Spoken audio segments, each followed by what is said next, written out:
Wow, welcome back. See, I just started it. Always have to one-up me. Welcome back to Wisdom Wednesday. Wow, are you gonna make a song? We're gonna talk about interesting things that we've learned this week. I learned about AI, artificial intelligence. It's all the rage. And Adobe is doing a really interesting job of integrating AI into their products like Photoshop. You can now give Photoshop prompts to manipulate the things that you're creating. Let's say that you're a beautiful bride in a gown and there's someone that photobombed you. You can just type into the AI generator, remove that obnoxious person from the background, and it will do that in a snap. What kind of stuff have you made? Well, I made some text out of gummy candy. Oh, wow, really professional. I think it's gonna make things happen a lot quicker and a lot more efficiently, especially when it comes to like photo editing. If you wanna change the background of a photo, you could say, hey, I wanna be in a snowy landscape, or I wanna be on a beach, or I wanna be in a bowl of gummy worms.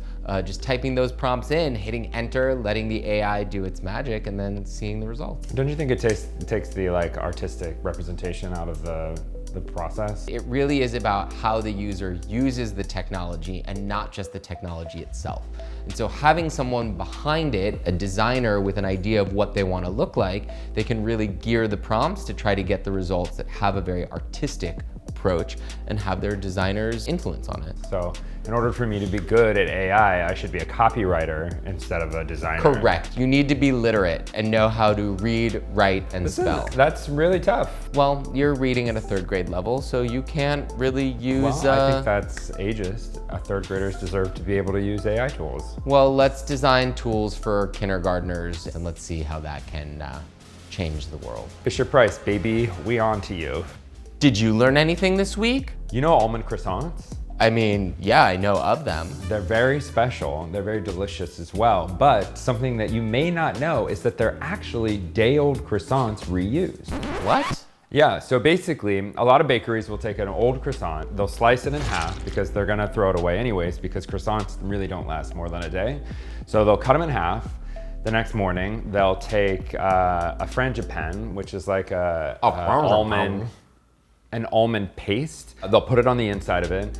They'll slam the top on it, put it in the oven. They'll put a little bit of it on top, and sometimes you'll see that like crusty almond stuff on the top. They'll bake it off again so that the moisture goes back into the croissant. They'll pull it out, they'll dust it with powdered sugar, and then you get an almond croissant. That sounded very complicated. So they're baked twice? They are baked twice. It's a double baked croissant. A double baked croissant. Pretty interesting, right? How did you learn so much about the Croissant. croissants? Croissant. Croissants. Croissant.